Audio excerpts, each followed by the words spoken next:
It is the most comprehensive study of the British press ever carried out, based on the evidence of hundreds of witnesses, many of whom were propelled into the public eye by tragedy and who were trampled. The press, Lord Justice Leveson said, had a vital role in British society, but with its power and influence came responsibilities.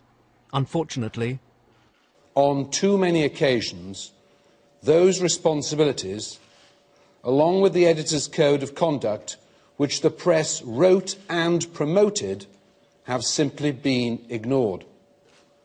This has damaged the public interest, caused real hardship and, on occasion, wreaked havoc in the lives of innocent people.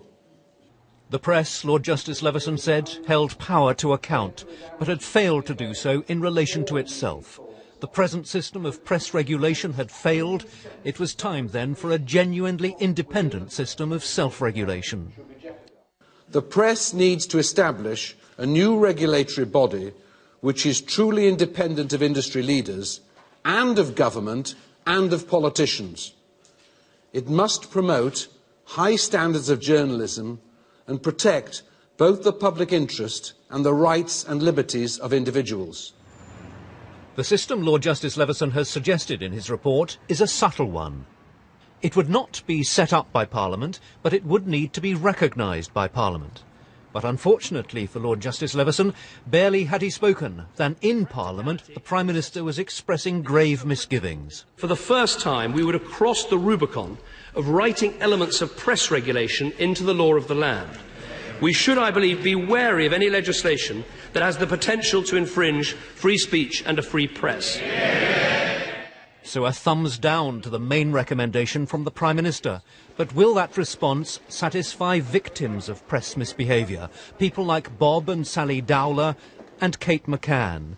People who offered some of the most compelling moments of evidence to the inquiry. She's picked up her voicemails, Bob. She's alive. When it's your voice against the powerful media, you know, it just doesn't hold weight. This afternoon, the Dowlers' solicitor expressed disappointment at the Prime Minister's reaction, and another person who believes she was mistreated by the press recalled a letter she'd sent to David Cameron and his reply. His response was, "As long as it's not bonkers, I'll do that." Well, I saw the report this morning. It doesn't look bonkers to me, and I think he's gone back on his word, and I feel betrayed. Throughout his inquiry, Lord Justice Leveson was at pains to say that he didn't want his report, and this is just one of its 4 volumes, to end up gathering dust on a shelf. And that was the point that he ended on today. The ball moves back into the politicians' court. They must now decide who guards the guardians. Thank you all very much. Nicholas Witchell, BBC News, at the Leveson inquiry.